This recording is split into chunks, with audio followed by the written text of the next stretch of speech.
Burime prej LSDM-s informuan se janë gati të dorëzojnë në kuvend iniciativën për vazhdimin e seancës konstituive. Nga kjo parti informuan se që sot do të mundohen të dorëzojnë iniciativën, por nga shërbimet e kuvendit nuk konfirmojnë se nënshkrimet kanë mbritur.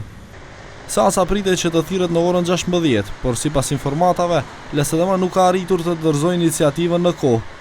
Iniciativa pritet të dorëzohet nesër në orët e para të mëngjesit, kurse pastaj mbetet që ish kryeparlamentari Trajko Veljanovski ta thirrë vazhdimin e seancës.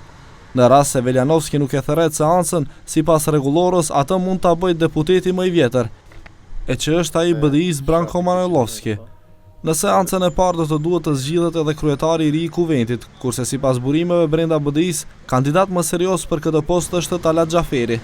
Gjatë kësaj jave nga VMRO DPMN kanë paralajmëruar se nuk do të pengojnë reaktivizimin e kuvendit. E derisa po bëhen përpjekje për të vazhduar seancan konstituive, presidenti Ivanov ka anuluar vizitën e tij në Australi.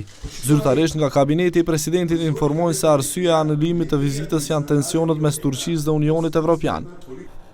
Krerët e partive shqiptare edhe sot zhvilluan takime me ambasador të huaj në vend. Ahmeti u takua me ambasadorin sloven Milan Jazbec, të cilin e informoi për përpjekjet që po i bën partia e tij për vazhdimin e seancës konstituive.